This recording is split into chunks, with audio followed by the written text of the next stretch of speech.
1FM Comedy Club. Comedy Club.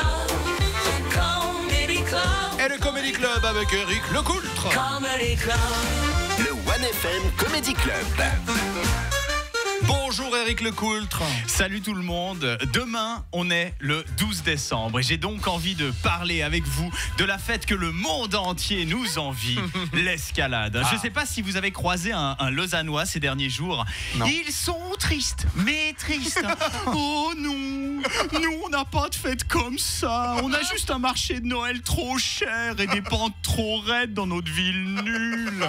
C'est horrible ce qui leur arrive, hein, vraiment. Mais non, ça se passe à Genève, hein, chez nous, la légendaire bataille de l'escalade. Le 12 décembre 1602, le duc de Savoie, Charles-Emmanuel Ier, débarque en pleine nuit avec 2000 hommes au pied des murailles.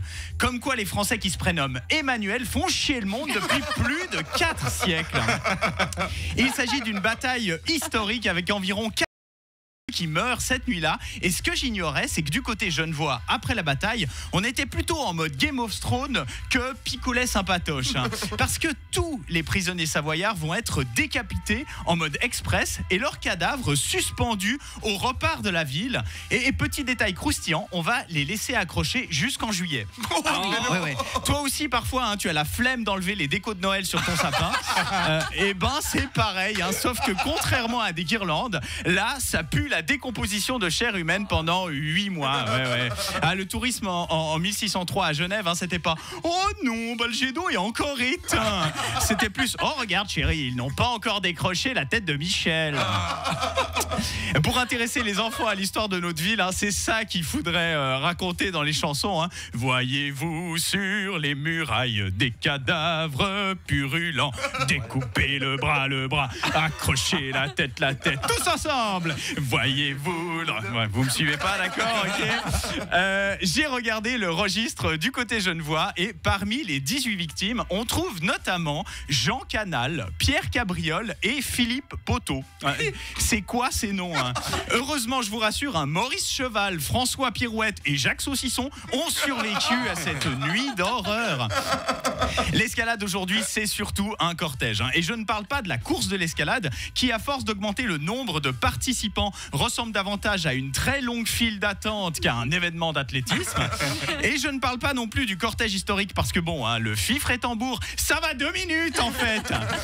Non, je parle évidemment du cortège des collégiens, hein, une tradition précieuse où tu finis par t'effondrer à 10h30 du mat parce que tu as déjà bu l'équivalent de ton poids en tequila, t'es couvert d'œufs, de mousse à raser et ton propre vomi allongé contre le mur des réformateurs, ce qui est à mon sens le seul véritable hommage que l'on peut rendre à cet événement qui consiste, je le rappelle, à exposer des cadavres pourrissants sur les murs de la ville. Et dernière info pour la route, je viens de battre un record. Ah bon? Oui. Tenir 3 minutes de chronique sur l'escalade sans dire une seule fois le mot frontalier. Voilà.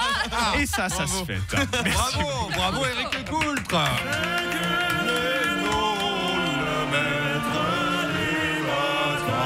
Ah là, vous chantez. Hein. Alors, on n'avait pas encore assimilé les paroles de ton nouveau pic poulet. Bravo. Voilà. Tu parlais de frontalier. Il y a un article aujourd'hui dans la Tribune qui demandait aux gens s'ils étaient prêts à supprimer la fête de l'escalade parce que certains frontaliers ou maires frontaliers trouvaient que c'était un petit peu limite aujourd'hui de célébrer cette fête et qu'après ils étaient mal accueillis. C'est ça.